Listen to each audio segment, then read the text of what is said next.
Welcome. I'm Tracy Smith, and this is Here Comes the Sun, a closer look at some of the people, places, and things we bring you every weekend on Sunday morning. On this special edition, we feature interviews and exclusive excerpts from our sit-downs with three talented directors. We begin with Kevin Costner. Costner says he's had the idea for his four-part Western drama, Horizon: An American Saga, for 30 years. So why make it now? Well, in part because he wanted to include his teenage son in the process. I sat down with him to learn more. Action Abby. When Frank Sinatra sang My Way, he could have been singing about Kevin Costner. The Oscar-winning actor-director is at work on his most ambitious project to date, a four-part saga of the American West. And just like old Blue Eyes, he's doing it his way. By the way, Sinatra liked to have a little fun with reporters, too. Looks like you did your homework. I did. I'm looking at that and I'm thinking, I wonder what I was supposed to be doing. It's nothing you can't answer. Right. Show the people just for a second. Now I have to deal with this. So you've finished shooting parts 1 and 2. You're in the middle of 3 and 4. Your baby, part 1, is about to be born. How are you? I'm okay. I'm like a wagon headed west, too. I've just run into everything that you can imagine. I have to hold on to the rope because I got this pact with the audience that I'm going to give them something. I want them to go west. Go west, indeed. Costner's Horizon: An American Saga is spectacular in every sense. Why don't you help her? There are 4 parts, each one feature-length, and Costner says he put his own money, $38 million, into the project so far. I just hear, I don't know if you've seen the producers, but I hear Nathan Lane's voice saying, never put your own money in the show. No, it's true, but it's not true for me. You know, conventional wisdom, right? What if everybody's wrong? And you can practically see where all the money goes, especially if you happen by one of Costner's shooting locations, like the one he showed us outside of Moab, Utah. Around here, it's not so much a movie set as a time capsule. Every detail is accurate, down to the doorknobs. Do you feel like the setting is a character too? The town is a character? Yeah, no, you want to create an environment that's authentic, so it's an important piece. You and I are standing guard in one of the last great open spaces. That looks like a promising place. The place I might be able to see myself. The story is authentic, too, about the lure of the Old West and the tragedy of the people who lived here first.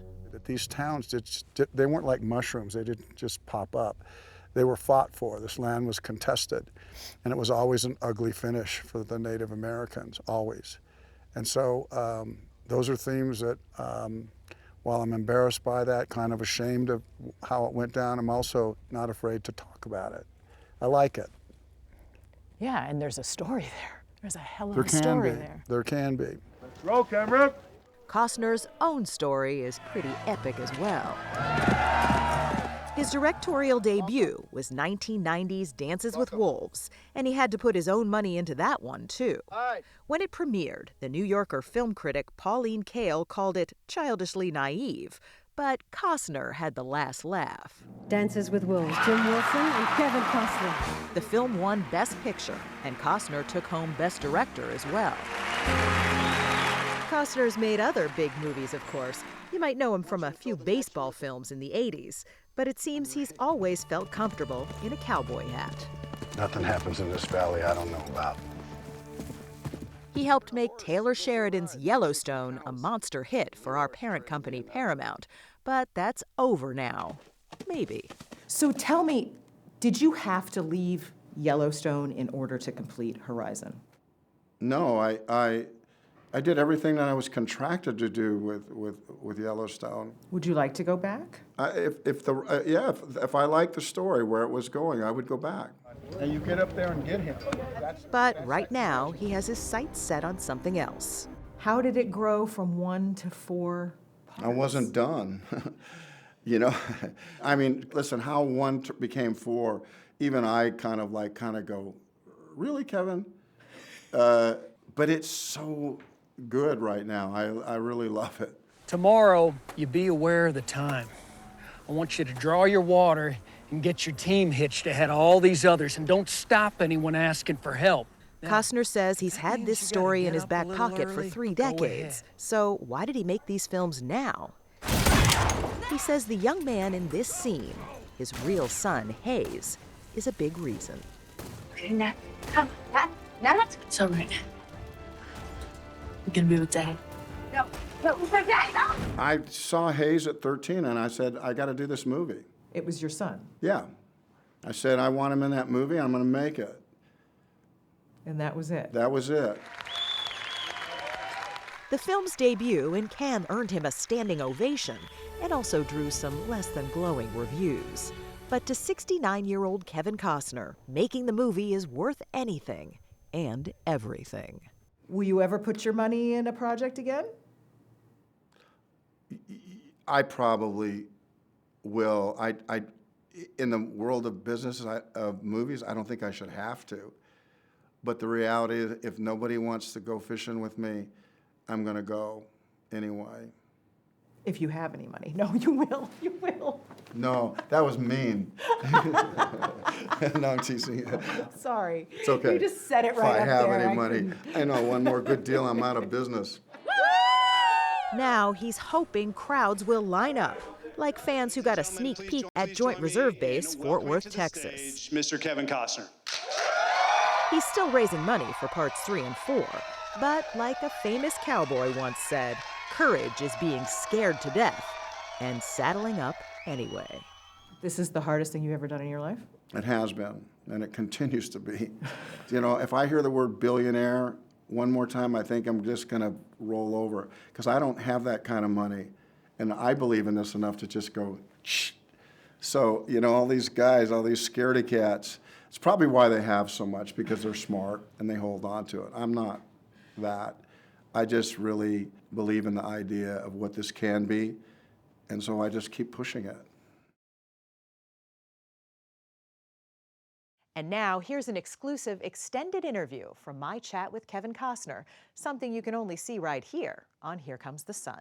You talked about your love of movies, and I get the sense that you love movies, not so much the movie star thing. Is that fair to say? I like the mechanics of movies. I'm not immune to seeing the premiere with my family and the people around me and having that moment. But I have not lived outside the lines of the work. It doesn't define me. I love the writing and the editing and the dreaming and the scouting locations. And then I have a whole other life that, where I just want to look for treasure, you know what I mean? Look for treasure? Yeah. What do you mean? I mean, really go look for treasure. I like to dive on historical ships. You know, I like to do those kind of things in my spare time, watch my kids succeed in sports or succeed in their level of friendships, their circle of friends. And that feels good. This is a little different, but it's another, I guess you could say, risk that you took. Back when you made The Bodyguard, the studio didn't want to cast Whitney Houston at first. I think they thought that maybe there was a better choice, that some of our more established actresses might have, been had the acting chops or whatever word you want to say. I like to think that that's what it was. And I think for the large part it was. You don't cast like an unknown a lot of times in a really important part.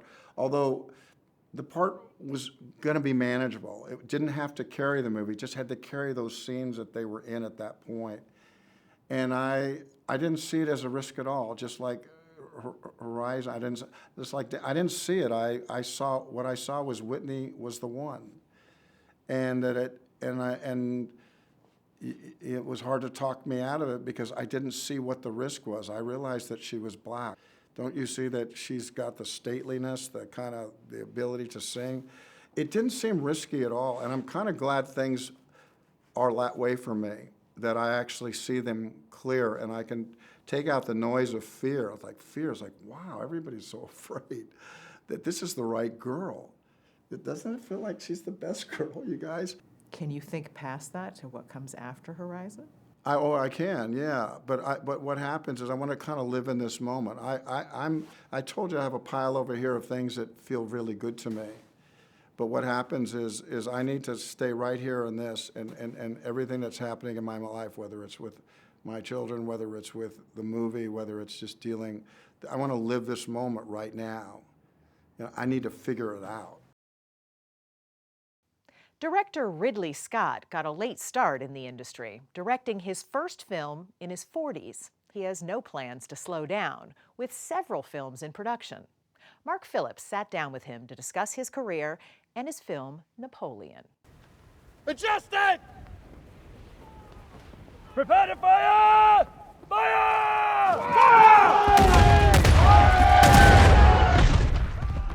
Any casual student of history knows how the story of Napoleon Bonaparte ends. Waterloo, 1815.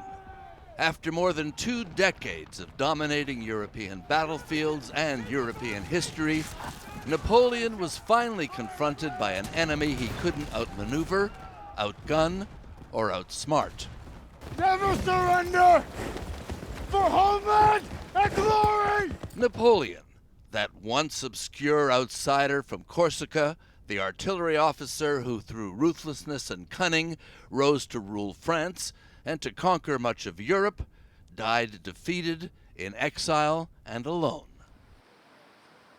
His remains now lie in this grand tomb in Paris, a testament to an emperor who brought glory and then destruction to his own country.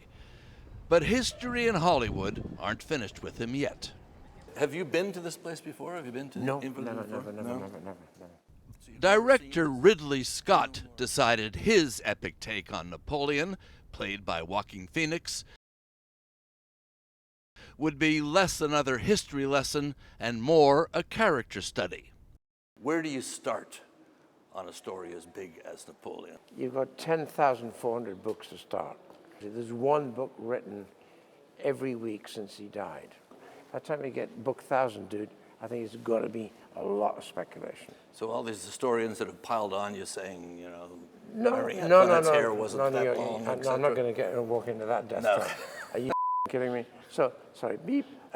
We then glean the best of the best. So I don't think it's a history lesson. I think it's a character study with violence, with action, with everything you've got. I think you've got everything in there. Wait! Let them think they have the higher ground. The history books are full of Napoleon's triumphs. Send in the infantry! Take their position on the higher ground! But there was another aspect of his life that Scott thinks history hasn't stressed enough. Why are you staring at me? Am I? Yes? I was not. Oh, you weren't. Josephine, the aristocratic widow who became Napoleon's obsession, wife, and empress. What was most telling were the letters of Bonaparte to Josephine, because I wanted the centerpiece of the story not to be just about battles, but about why this Achilles heel towards this woman, which is not about sex, about social graces. She could lead him into a room where he didn't know how to walk. She could do that. You want to be great. She may have also been, according to Scott, the only person to tell him to his face what he really was. You are just a brute that is nothing without me. You make him out as a bit of a bumbler in his love life. Well, bumbler on a personal level, but in the military level, no. Gifted. Right. But do you draw a connection between the two? We go back to this idea of the Napoleonic complex, that it's somehow compensation. The reputation is that he was a little man, and now we refer to little men with grander ambitions as having Napoleon. You know, I think that's the popular concept, but when he's that successful, who gives a Are you joking? Ridley Scott has no complex about his own success. Do you consider yourself a kind of bankable Hollywood grandee now? Like that? Like that. Yeah, I wouldn't be allowed to do this. Are you kidding? The old geezer's doing this now.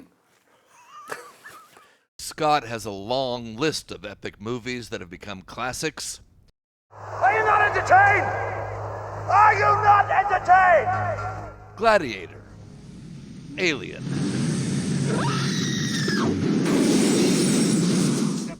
Thelma and Louise. Officer, I am so sorry about this. Would you let go of that? Black Hawk Down. They're shooting at us! We'll shoot back! Move! Get out of the way! And Blade Runner, which bombed at the box office at first, but has become a cult classic. Has some of the stuff that you've done that you've liked best become some of the stuff that hasn't done quite so well, if we're speaking in pure box office I like terms? everything I've done. You love everything. Everything. And so I think you're all wrong. It's no accident that Sir Ridley, as he now is, has always made movies with powerful and lasting visual imagery.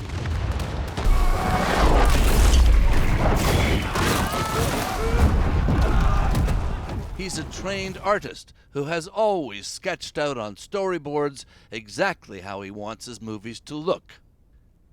That infamous creature birth scene in Alien looked like this before it looked like this.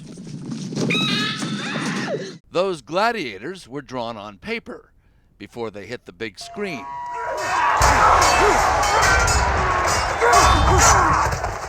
And that Waterloo battle scene took almost comic book form before the cameras rolled. Prepare to charge! Charge! The storyboards, he says, are what convinced investors to back his movies.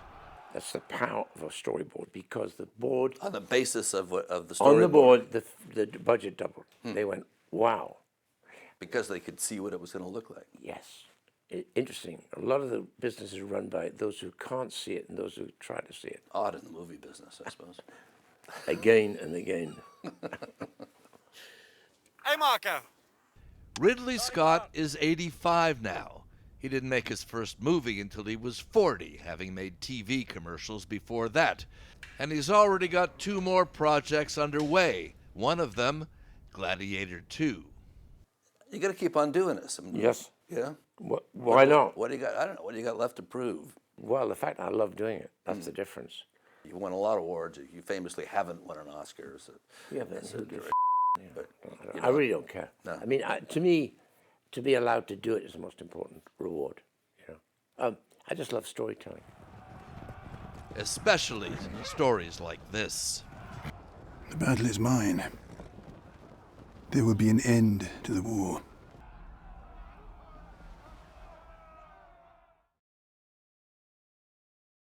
Here's an exclusive excerpt from Mark Phillips' conversation with Ridley Scott. I want to talk about your eye because, as you say, you came out of art school and you came out of advertising, then into films, and there's the connection between the two, this kind of graphic artist in you connection. Would you say that that's been the way you've worked and your key from the beginning? I was going to be a fashion photographer because at the Royal College, I got in kind of graphic design, but in the college was David Hockney and Kittage. And in the tea queue, the ham bun sandwiches queues with cigarettes and lots of students might be on some morning. Today, very famous painter who was then lecturing and teaching, such as Francis Bacon would be there, and others. And so, and I was joined the queue as a graphic designer. And I bought a camera, cheap camera, and my diploma show, in those days you don't get a pass, you get a diploma. I got a very good diploma, I got a very good pass, first class honors, got a traveling scholarship. All my diploma show was black and white stills. And because I suddenly realized that David Bailey, major photographer in the 60s, 70s, 80s, Terry Donald, who were my age and making a fortune, and here I was a student of some terrible little hovel in Earl's Court. So I thought, I want to be a fashion photographer, and I got a traveling scholarship. Not a Fulbright, but that kind of thing. Where do you want to go? I said, New York. I want to see advertising. I want to see Mad Men. I want to see Madison Avenue. I went there and had a whole lineup of interviews. And I went to various agencies who loved my portfolio. And I went to a very famous photographer you might know, Bert Stern. Bert Stern took the famous photographs of Marilyn Monroe where she crossed them out. If you can get one of those today, it's worth a fortune. Bert Stern, I got to New York. This is the difference in America then. I was having to live in the YMCA because my grant was not that big. So I have to pile 25 cents on the phone. Ding. Can I speak to Mr. Stern, please? One moment. I'm talking about Stern. Just like that. And I said, I had the act. Blah, blah, blah. And he said, what are you doing for lunch? So I go for lunch with Bert Stern. He's reading through my portfolio. And he's saying, and he lives in this 2 brownstone bolted together, which was magnificent then. And he said, you know, if you come back in a month, I'll give you a job as an assistant. So I was on. It's interesting because if I'd taken that job as a still fashion photographer, I know I'd have stayed with it because it's a great, fun world. And it is an art form at his level. And I never did that because I discovered there's 2 documentarians who are famous, you might know them, is Don Pennybaker and Richard Leacock. And I knew that these guys had done marvelous documentaries. I'd seen one. And so I took my portfolio, and you don't do this on a traveling scholarship, and I stood by this corridor next to a greasy spoon, waiting for these 2 guys to come in one way. I tracked down the office. The cab stopped. One called the other one Don, the other one Rick. This is it. I let them pass. I followed them down this corridor with my big portfolio. And there's an elevator this big. And I said, can I come in? They went, okay, come in. By the time I got to the 3rd floor, I had a job. So I was aggressive. In Napoleon's terms, though, do you think he had that revelation past the point of his imperial success in terms of reorganizing France the way he did, in terms of creating modern Western Europe the way he did? I mean, probably the first major thing he was able to do as a young man was to look and reflect on the old guard who are indulging and running France badly. Therefore, whatever was coming was almost justified, right? The revolution, the guillotining, and then it went too far. And I think he was amidst all of that. And don't forget, he is poor Corsican, middle-class family, who decided the only way to move up in life was to become a soldier. And so I think Napoleon probably was blessed with marvelous intuition. I've got intuition which has evolved over years. And it's a silly thing to say, you talk about the voice speaking to you, and it's not quite like that. You make a decision because something said to you, this is the right choice. And the more you do that, you start to acknowledge that, then you may find you've got a good intuition. It's a bit like putting your money on a certain card, right? I think he had a great intuition. And once you start to believe your intuition, that it's infallible, that's the moment it becomes dangerous, because you're starting to leave the ground. And the key is that you've always got to keep your feet on the ground. And did he, or was there a point that you can point to where you No, said I think he started forgot. to lose I it? think he thought that he was, omnipotent. And except in one area, which is what the film is partly about, is his fascination with Josephine. Do you feel a responsibility to the history, or do you think you're into storytelling? I feel a responsibility of any film I do. Comedy's a thing you can put to one side, because the only responsibility there is to make people laugh, which is hard. But when you are doing a film which is going to tackle violence, I was always shocked when I did The Alien. I would get bored with watching the audiences cringe and things. And one day I walked along the side in St. Louis, we were screening, and there was a couple nearly under the seat in terror. Now, that's not healthy. And I was For shocked. them or you? Yeah. No, I was shocked. And so that right out there, it struck me, we have a responsibility as filmmakers, because I think without question, good, bad, mediocre, or indifferent, we are influencers. Director Jon Chu's parents, immigrants from China and Taiwan, immersed their children in American culture, including the iconic Hollywood film, The Wizard of Oz. Now, Chu's living a full-circle moment as his own Yellow Brick Road led him to the helm of Wicked, out later this year. Here's Jolene Kent. Hong Kong style. For more than 50 years, the kitchen at Chef Chu's in Los Altos, California, has produced one crowd pleaser And the meat is very tender. after another, So pot stickers I love. including a certain Hollywood director. Garlic noodles with lobster is like delicious. Iconic and very Iconic. nice. Do something crazy! Before he'd bring Crazy Rich Asians and In the Heights to the big screen, hey, y'all, good morning. Jon Chu was the kid folding napkins in the corner of his dad's Silicon Valley restaurant. I would lay here and do my homework. His immigrant parents from China and Taiwan immersed him in American culture.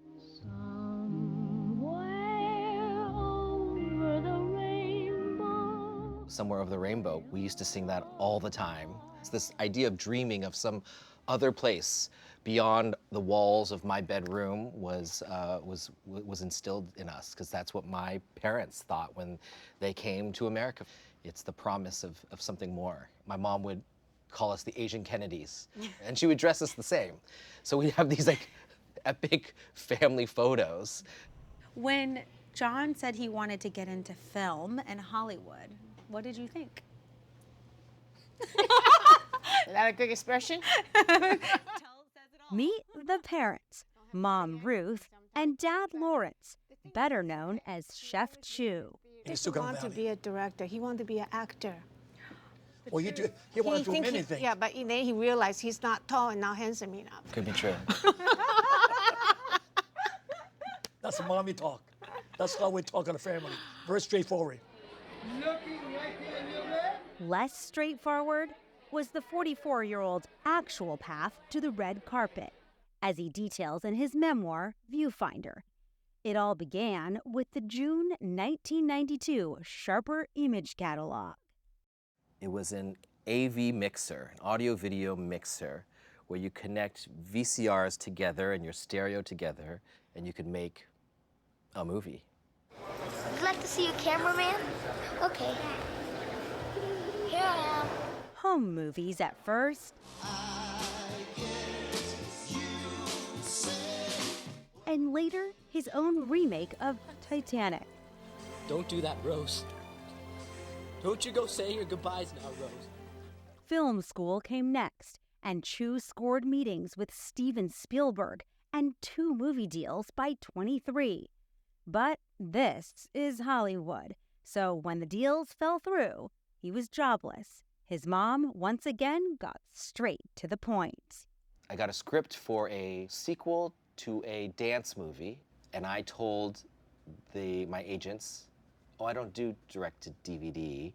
I got discovered by Spielberg, so I told my mom that story, and she's like, when did you become a snob? I was like, what? She's like, if you're a storyteller, a storyteller can tell a story in any medium. The interesting thing, though, is Steven Spielberg was telling you, be careful what your first movie is. And you've got Mom, who's not exactly a movie industry veteran. Yep. And you chose Mom. I chose Mom. Come on. I don't think there's another choice. Are you aware that you could be the next train wreck? What followed was a decade of documentaries, dance projects, and action sequels. Drive it like you stole it. The critics weren't always fans, but you couldn't argue with the box office. But you're not satisfied. Why? I had pushed away talking about being Asian for so long, because if I did, then all of a sudden I'm the Asian director, and I'd only be seen as that. But it started to feel a little empty of like, well, what is the thing that I most want to say? I had not actually revisited my past, where my family comes from. The result? Crazy Rich Asians. Oh, damn, Nick. It's a party, though. A hit at the box office. Self-made woman. She must be so proud of you. And with the critics. Well, she knows that I'm passionate about what I do, and she's always wanted that for me. Pursuing one's passion. How American. Based on the best-selling novel, it was the first American film with a mostly Asian cast in 25 years. For inspiration, Chu knew where to go. I knew the things that I wanted to draw from here. I wanted Eleanor to be in an environment like this, because to me, this is them like playing jazz with making food. I wanted that power to be shown as Eleanor walked around the island. If I won the lotto tomorrow, well, I know I wouldn't bother going on no spending spree. Translating struggle and ambition to the silver screen with sumptuous visuals and elaborate numbers, seemed to be Chu's calling. You're green. He's now landed in Oz. I am.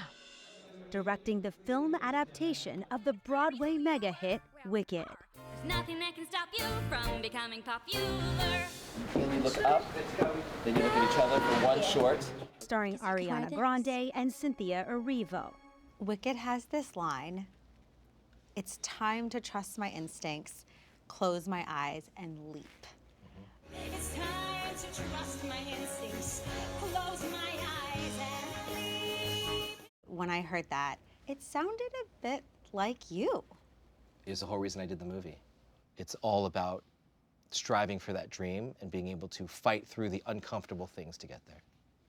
The son of immigrants with big dreams is a familiar story, but Jon Chu knows the path to a Hollywood ending is not always what it seems. Just follow the yellow brick road. So now, how has your view of the Wizard of Oz changed since you were a kid?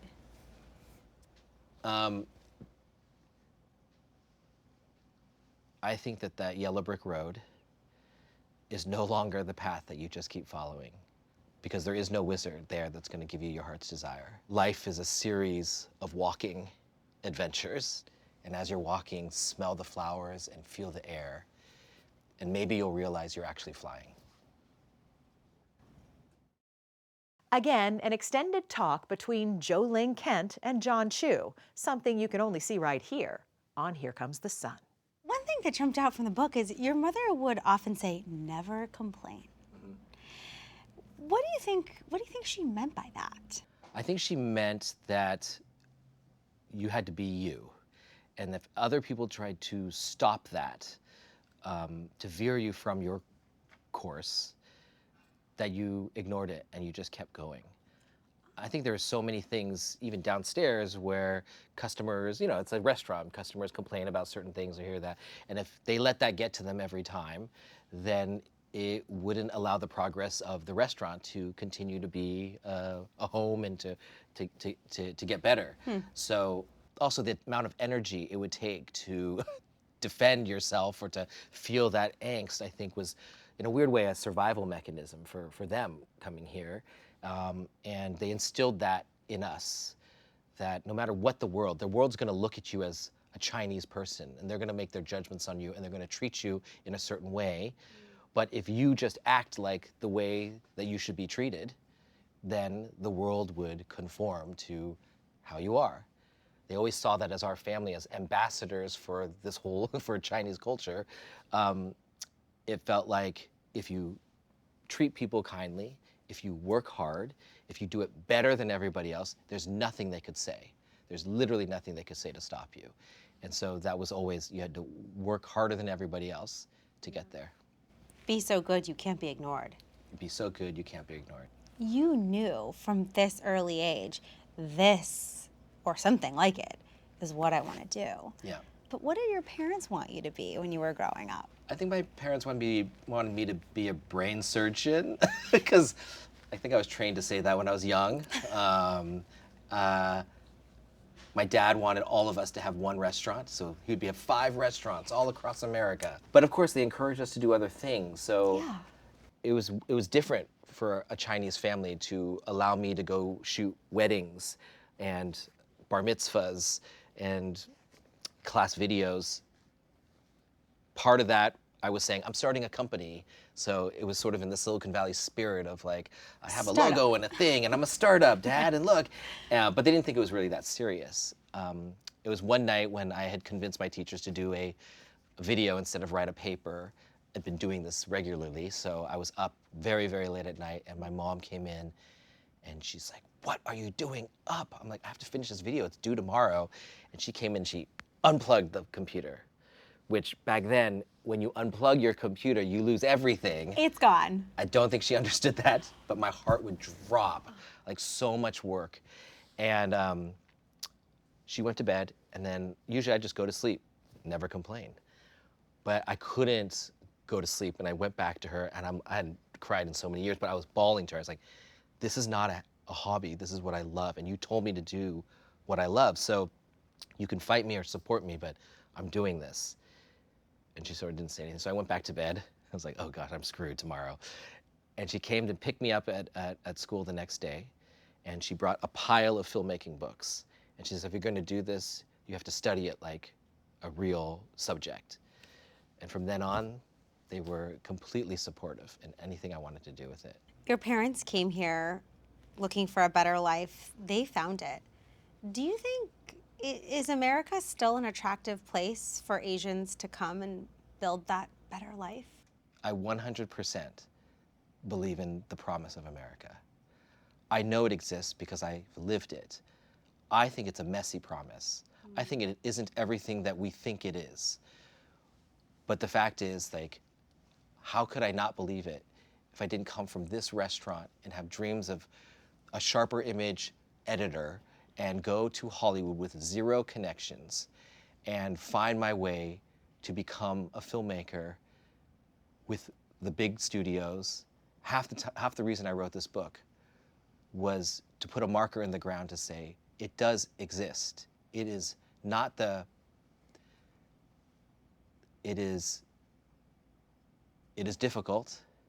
There's a lot of structures there in front of us, but we can get through it.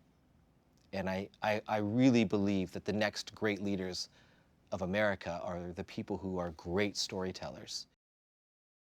I'm Tracy Smith. Thanks for joining us. We'll see you here next time on Here Comes the Sun.